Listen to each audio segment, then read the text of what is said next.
నిశ్చయముగా నీతో చెప్పుచున్నానని చెప్పని ఆహ్, సిలువపై దేవుడు మాట్లాడిన రెండవ మాట మనం చూస్తున్నాం. అయితే ఆహ్, లూకాసు వార్త 23వ అధ్యాయం 39వ వచనం నుంచి మనం చూసినట్లయితే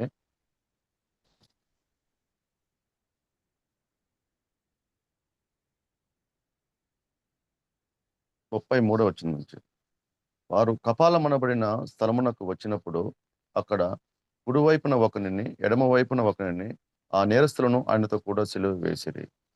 మరి కపాలమనబడిన స్థలము అనగా గోల్గతా అని చెప్పి వాక్యం అదే దేవుని వాక్యంలో ఉంది. ఈ గోల్గతా కపాలమనబడిన స్థలము అని చూసినట్లయితే మనము హెబ్రీయులు రాసిన పత్రిక 13వ అధ్యాయం 12వ వచనంలో కావున యేసు కూడా తన స్వరక్తము చేత ప్రజలను పరిశుద్ధపరచుటకై గవిని వెలుపట శ్రమ పొందెను. ఈ కపాల స్థలం అనబడిన దానికి అర్థం ఏందంటే గవిని వెలుపట అంటే ఊరి వెలుపట ఆయన్ని సిలువ వేయడం మనం చూస్తున్నాం. అట్లయితే ఆయనతో కూడా ఇద్దరు దొంగలను సిలువ ఎడమ వైపున ఒకరిని, కుడి వైపున ఒకరిని సిలువ వేయడం చూస్తున్నాం. మరి ఎందుకు వాళ్ళని చూసినట్లయితే మత్తయి సువార్త 27 అధ్యాయం 38వ వచనంలో, మరి మార్కు సువార్త 15:27 చూసినట్లయితే వాళ్ళిద్దరిని చూస్తే ఎడమ వైపున ఒకరిని, కుడి వైపున ఒకరిని ఇద్దరు బందిపోటు దొంగలు. వీళ్ళు బందిపోటు దొంగలంటే చాలా క్రూరులు. ఇలాంటి క్రూరులతో, ఇలాంటి బందిపోటు దొంగలతో కూడా యేసుక్రీస్తు ప్రభువును మధ్యలో సిలువ ఎందుకు వేశారు అని చెప్పని చూసినట్లయితే, అది మనం ప్రవచన నెరవేర్పుగా దేవుడు ముందుగానే ఆయన ప్రవచనం నెరవేర్చినట్లుగా యెషయా గ్రంథం 53:9-12 వరకు చూసినట్లయితే, అతడు తృణీకరింపబడిన వాడును, మనుషుల చేత విసర్జించబడిన వాడినైనాడని చెప్పని వాక్యం సెలవిస్తుంది. అదేవిధంగా కీర్తన గ్రంథం 22వ కీర్తన 6, 8లో కూడా నేను నరుడును కాను, పురుగును, నరుల చేత నిందింపబడిన వాడును, తృణీకరింపబడిన వాడని చెప్పని చూడగలుగుతున్నాం. మరి అదే ఇంకొక ప్రవచనం నెరవేరిపోయిందంటే కీర్తన గ్రంథం 22, 16, 18 వచనంలో చూసినట్లయితే, నా వస్త్రములు పంచుకొనుచున్నారు, నా అంగీ కొరకు చీట్లు వేశారని చెప్పని ఈ ప్రవచన నెరవేర్పు కూడా జరగడం కోసం ఈ ఈ విధంగా జరగడం చూస్తాం మనం. అట్లయితే మామూలుగా అయితే ఎవరినైతే సిలువ వేస్తారో వాళ్ళ యొక్క సంబంధించిన వాటిని వాళ్ళకి బంధువులకు గాని, వాళ్ళకి కానీ ఆహ్, వాళ్ళకి ఇచ్చేస్తారన్నమాట.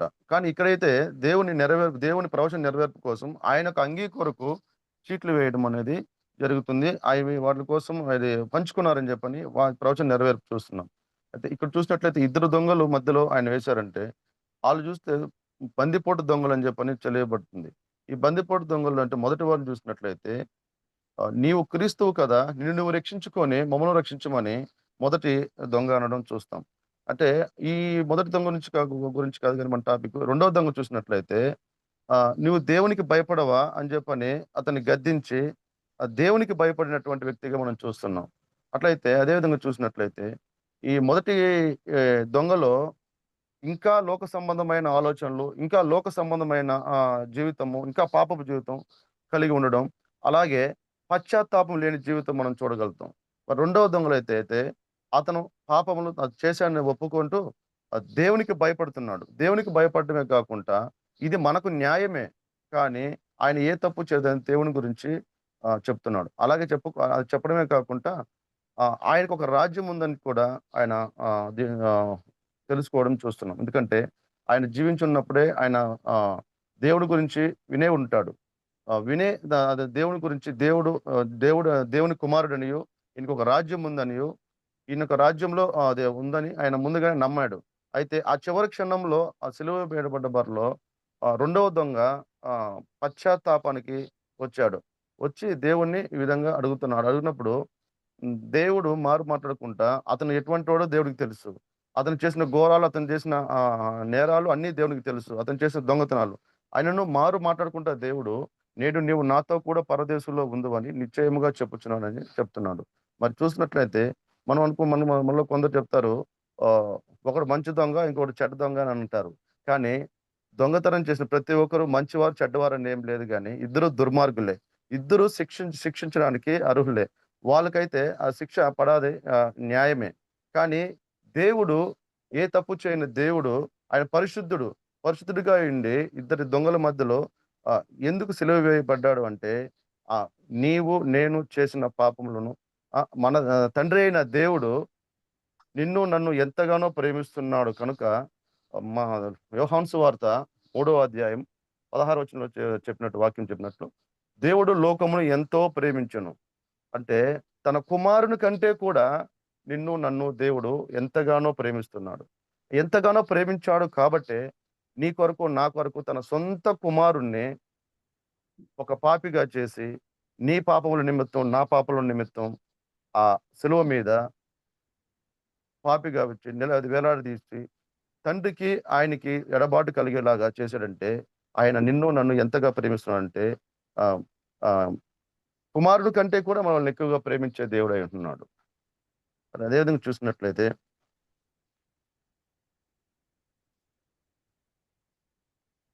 లూకాసు వార్త 19వ అధ్యాయం 10వ వచనం చూసినట్లయితే నశించిన దానిని వెతికి రక్షించుటకు మనుష్య కుమారుడు వచ్చినని వాక్యం చెప్తుంది. అయితే ఎవరైతే నశించిపోతున్నారో వాళ్ళ కోసమే దేవుడు వచ్చాడు. యేసుక్రీస్తు ప్రభువు వారు వచ్చారు. అలాగా ఆ చివరి క్షణంలో ఆ దొంగ యొక్క పశ్చాత్తాపాన్ని దేవుడు చూశాడు. ఆయన పశ్చాత్తాపడం, దేవుని అంగీకరించడం, దేవుని యొక్క రాజ్యం గురించి తెలుసుకున్నాడు కాబట్టే ఆ దొంగని దేవుడు రక్షించాడు. ఆయన నేడు నీవు నాతో కూడా పరదేశంలో ఉందని చెప్పాడు. అదే విధంగా చూసినట్లయితే సమరయ స్త్రీ కోసం కూడా యోహాను సువార్త 4:10లో ఈయనే ఆమె రాలేదు గాని ఆయన దగ్గరికి. ఈయనే నశించిపోతున్న వారి కోసం అన్నప్పుడు ఈయనే అక్కడికి వెళ్లి సువార్త చెప్పి ఆమెను రక్షించడం చూస్తున్నాం. మరి అదే విధంగా చూసినట్లయితే తప్పిపోయిన కుమారుడి విషయంలో కూడా దేవుడు ఉపమానం చూసినట్లయితే తప్పిపోయిన కుమారుడు అంతా దుర్వ్యాపారం చేసి మరి చివరికి అంతా పోగొట్టుకొని పందుల దగ్గరికెళ్ళి పందులకు మేపువాడుగా ఉన్నప్పుడు ఆ పందులు తినే పొట్టు కోసం పోయినప్పుడు అక్కడ ఆ పందులు నెట్టినప్పుడు అక్కడ ఏం జరుగుతుందంటే అప్పుడు బుద్ధి వస్తుంది. అప్పుడు పశ్చాత్తాపం తెలుసుకొని అయ్యో నా తండ్రి దగ్గర అనేక మంది పరిచారకులు ఉన్నాలే, పనివారు ఉన్నారే, నేను కుమారునిగా కాకుండా ఒక పనివాడిగా వెళ్తానన్నప్పుడు మరి వస్తున్నప్పుడు మరి కుమారుడు గమనించలేదు గాని తండ్రి ఏం చేశాడంటే వాడు ఇంకనూ దూరంగా ఉన్నప్పుడు చూశాడు. చూసి వాడి యందు కనికరపడ్డాడు. కనికరపడి ఏం చేశాడు, పరిగెత్తుకొని వాడి మెడ మీద పడి ముద్దు పెట్టుకున్నాడు. అంటే చూడండి, అతను మురికిగా ఉన్నాడు. అతను చూసినట్టయితే వాక్యానుసారంగా అతను గమనించలేదు ఇక్కడ. కానీ తండ్రే, మన దేవుడైన ప్రభువే మనల్ని చేతులు చాపి ఎల్లవేళలా మన కోసము ఎదురు చూస్తున్నాడు. నా కుమారుడు ఎప్పుడు నా దగ్గరకొస్తాడు? ఎప్పుడు నా నా నా అని అని ఎల్లవేళలా మన కోసం ఎదురు చూసే దేవుడై ఉంటున్నాడు. అలాగే కనికరపడుతున్నాడు మన మీద దేవుడు. కనికరపడి మన కోసం ఎదురు చూస్తున్నటువంటి దేవుడు, మనం ఎప్పుడైతే ఆయన దగ్గరికి వస్తామో, ఆయన సన్నిధికి మనం వస్తామో, ఆయన సన్నిధికొచ్చి మనం నిలబడాలనుకుంటాం. అప్పుడే ఆయన మన మీద పడి మనం హత్తుకొని, మన మురికివారు మన పాపాత్ములు అయినప్పటికీ చూడండి, మన పాపములు ఆయన సన్నిధిలో ఒప్పుకొని మన పశ్చాత్తాపడ్డప్పుడు ఆయన వెంటనే ఏం చేస్తాడంటే మన పాపములు తీసివేసి ప్రశస్తమైన వస్త్రం చిన్న కుమారుడికి దొరికిస్తాడు. అలాగా మన పాపములు మనం తీసివేసి నీతిమంతుడిగా మనల్ని చేసి ఉంగరం అంటే ఆహ్, ఆహ్, అధికారానికి గుర్తు. ఉంగరం తొడిగించి చెప్పులు కాళ్ళకి వేసి మరి మంచి విందు చేస్తాడు. అట్లాగే ఒక పాపి రక్షించబడుట దేవునికి ఎంతో సంతోషం పరలోకంలో. అట్లాంటి ఈ చూసినట్లయితే ఈ వచనంలో చూసినట్లయితే పరదేశు అనగా ఓహ్, పాత నిబంధన గ్రంథంలో చూసినట్లయితే ఆదికాండం 2:8లో ఏదైనా తోటగా అని చెప్పడం చూస్తున్నాం. అలాగే ఆహ్, చివరి ఈ సమయంలో రెండవ దొంగ రక్షించబడ్డాడు. ఆ రక్షించబడినప్పుడు మనం అనుకుంటాము బాప్తిసం పొందలేదు గదా! అంటే అక్కడ సమయం లేదు కనుక మనకు ఓహ్, అదే విధంగా చూసినట్లయితే యోహాను సువార్త మూడో అధ్యాయం 16 వచనంలో ఆయన యందు విశ్వాసం ఉంచువాడు రక్షించబడును అని ఉన్నది. మరి అదే యోహాను సువార్త 3:36 చూసినట్లయితే కుమారుని యందు విశ్వాసం ఉంచువాడే నిత్య జీవము గలవాడు. మనం ఎప్పుడైతే ఆ దొంగ ఎప్పుడైతే దేవుని యందు విశ్వాసం ఉంచాడో, ఆ విశ్వాసం ఉంచడమే రక్షణకు కారణం. ఆ విశ్వాసం ఎప్పుడైతే నమ్మాడో, దేవుని విశ్వసించాడో రక్షించబడడం జరుగుతుంది. మరి ఇదే విధంగా చూసినట్లయితే ఆహ్ యోహాను సువార్త 6 అధ్యాయం 40 వచనంలో కుమారుని చూచి ఆయన యందు విశ్వాసం ఉంచు ప్రతి వాడును నిత్య జీవము పొందుటయే నా తండ్రి చిత్తము. ఎప్పుడైతే ఆయన నమ్మి ఆయన విశ్వసిస్తామో అప్పుడే మనకు నిత్య జీవం వస్తుంది. మరి ఈ దొంగ మారు మనసు పొందాడు గాని, రక్షించబడ్డాడు గాని, బాప్తిసం తీసుకోవాలని నాకొక అనుమానం వచ్చినప్పుడు, అప్పుడు వాక్యం చెప్తుంది. అపోస్తుల కార్యము 10వ అధ్యాయము 44-48 వరకు చూసినట్లయితే, కొర్నేలి ఇంటికి ఆహ్, పేతురు గారొచ్చినప్పుడు, ఆహ్, అతను మాట్లాడుతా ఉన్నాడు. ఎవరు పేతురు భక్తుడు మాట్లాడుతా ఉన్నప్పుడు, అప్పుడు పరిశుద్ధాత్మ అన్యుల మీద అందరి మీద వచ్చింది. వాళ్ళు ఇంకా అప్పటికి బాప్తిసం తీసుకోలేదు. అయినను వాళ్ళందరి మీద పరిశుద్ధాత్మ కుమ్మరించబడడం చూస్తాం. అంటే దీన్ని బట్టి మనకు అర్థం చేసుకోవాల్సిందంటే ప ప బాప్తిసము కంటే కూడా విశ్వాసమే ముఖ్యం. ఎవరైతే మనం ఆయన యందు విశ్వాసం ఉంచుతామో, ఎవరైతే ఆయన యందు నమ్మిక ఉంచుతామో, మన పాపములు ఒప్పుకొని ఆయన యందు క్షమించబడతామో, ఖచ్చితంగా దేవుడు రక్షించేవాడుగా, మనకు రక్షణ ఇచ్చే దేవుడుగా ఉంటున్నాడు. మరి పేతురు మాట్లాడుతున్నాడు. అపోస్తలుల కార్యం 10వ అధ్యాయం 44లో పేతురు ఈ మాటలు ఇంకా చెప్పుచుండగా, అతని బోధ విన్న వారందరి మీదికి పరిశుద్ధాత్మ దిగెను.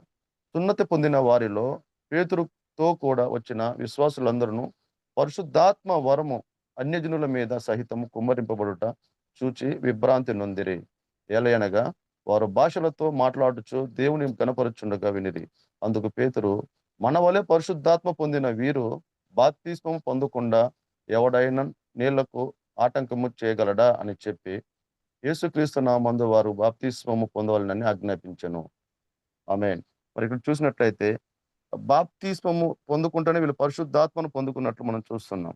ఎందుకంటే ఆయన యందు విశ్వాసం ఉంచి ఆయన యందు ఆహ్, మన ఆయన దగ్గర మన పాపములు ఒప్పుకొని మనం పడినట్లయితే ఖచ్చితంగా దేవుడు మనం క్షమించేవాడుగా. అలాగే ఈ రెండవ దొంగ విషయంలో కూడా ఆయన ఎటువంటి తప్పిదములు చేస్తున్నా, ఘోరాలు చేస్తున్నా, అతిక్రమాలు చేస్తున్నా గాని బందిపోటు దొంగ అంటే నీకు చెప్పండి వాళ్ళకి కనికరం లేనటువంటి వారు.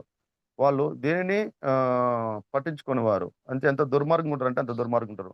అలాంటి దొంగ సిలువ మీద మన చివరి క్షణాల్లో ఏం చెప్తాడంటే, "తండ్రి నీ రాజ్యంలో నన్ను గుర్తు చేసుకో" అంటున్నాడు. నీ రాజ్యంతో వచ్చినప్పుడు అంటే ఆయనకి అక్కడ కలిగింది పశ్చాత్తాపం ఒకటి కలిగింది. పశ్చాత్తాపంతో పాటు రక్షణ వచ్చింది. ఆ రక్షణ దేవుడు అతనికి ఉచితంగా ఇచ్చాడు. మరి మన వాక్యం చూసినట్లయితే లూకాసు వార్త 13వ అధ్యాయం 28వ వచనం.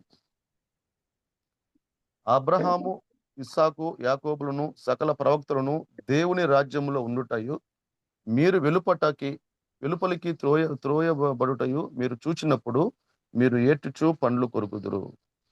ఇక్కడ చెప్తున్నాడు.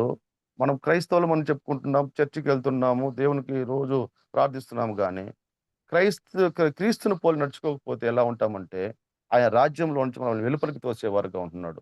ఎందుకంటే, నామకార్థ క్రైస్తవులు మనం ఎంత కాలం బ్రతికినను వ్యర్థమే.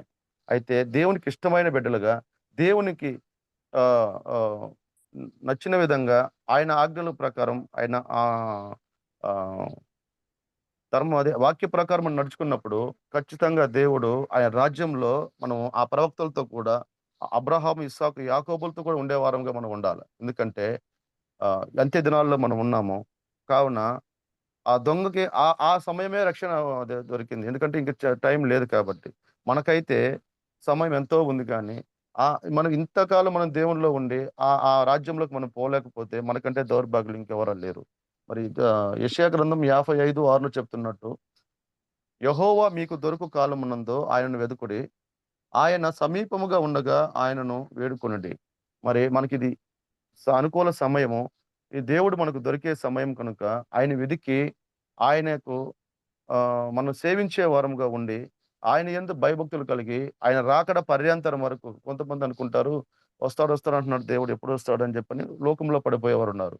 అలా కాకుండా ఏ దినముకు ఆ దినం మనం, ఏ రోజుకి ఆ రోజు మనం పశ్చాత్తాప ప్రార్థన చేసుకుంటున్నాం మన గ్రూప్‌లో. ఎందుకంటే ఏ దినం పాపం ఆ దినం క్షమించబడి మరి చూసినట్టయితే నేను పవిత్రుడని అనుకోవడానికి లేదు. ఎందుకంటే ఇది నోవాహు దినములు చూసినట్లయితే, ఆ తరము వారిలో నోవాహు నీతిమంతుడు అని చెప్పన్నారు. మరి జలప్రళయం అయిన తర్వాత నోవాహు ద్రాక్ష తోట వేసిన తర్వాత మళ్ళీ ఏముండదంటే, మత్తుడై వస్త్రహీనుడై పడుకున్నాడు. అంటే అప్పుడు దాకా ద ద ద నోవాహు నీతిమంతుడైన వాడు. మరి ఇక్కడ చూసినట్లయితే మళ్ళీ లోకంలో పడిపోయినట్టు విధంగా మనం చూడగలుగుతున్నాం. ఎందుకంటే ప్రతి దినము ఆయన సన్నిధికొచ్చి, ప్రతి దినము ఆయనతో మనం సహవాసం కలిగి, ఆయన ఆజ్ఞలు నడుచుకునే వారంగా మనం జీవించాలి. ఎందుకంటే ఆహ్, గర్జించే సింహాలు సాతానుడు ఎప్పుడు మన మీద పొంచి ఉంటాడు. వాడు ఎప్పుడు ఏది విధంగా ఎక్కడ దారి చేస్తాడో తెలియదు మనకు.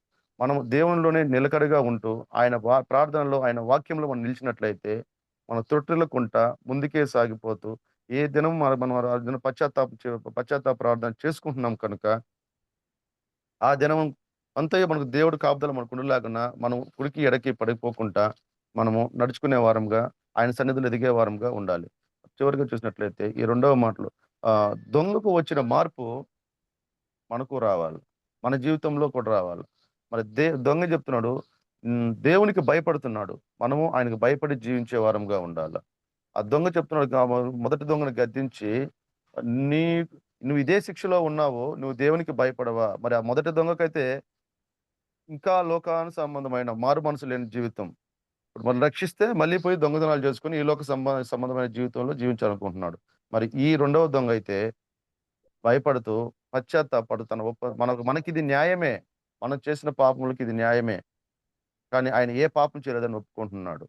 కానీ దేవుడికి మొత్తం తెలిసి కూడా ఇతని గత జీవితం తెలుసు. ఇతని పాపపు జీవితం తెలుసు. ఇతని దుర్మార్గపు జీవితం తెలుసు. అయినను దేవుడు అన్నీ తెలిసి కూడా ఆ సమయంలో ఒకే మాట చెప్తున్నాడు. "నేడు నీవు నాతో కూడా పరదేశంలో ఉండు."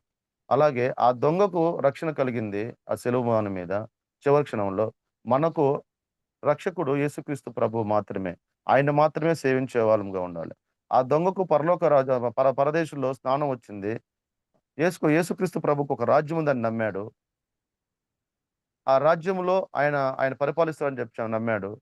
మనము ఆయన యొక్క రాజ్యం కోసం ఆయన రాకడ వరకు ఎదురు చూసేవారుగా, నమ్మకంగా ఆయన యందు జీవించే వారంగా ఉండాలి.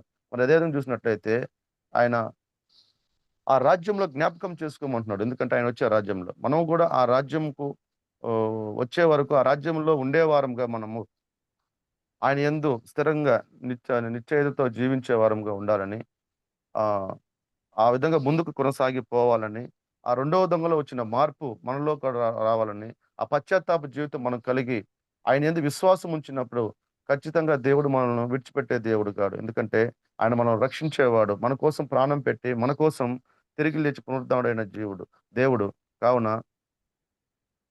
ఆయన రాకడ పర్యంతం వరకు మనము ఆయన కృపలో ఆయన వాక్యములో మనం ఎదిగే వారంగా, కుడికి గాని, ఎడమకి గాని తొట్టిల్లకుంటా ముందుకే పోయేవారంగా, ఆయన రాకడ వరకు మనం ఎదురు చూసే వారముగా ఉంటూ ముందుకు సాగిపోవాలని ఈ నా మాటలను ఇంతటితో ముగిస్తున్నాను. దేవుడు ఈ మాటలను ఆశీర్వదించి కాపాడును గాక. ఆమేన్. ఆమేన్. ఆమేన్.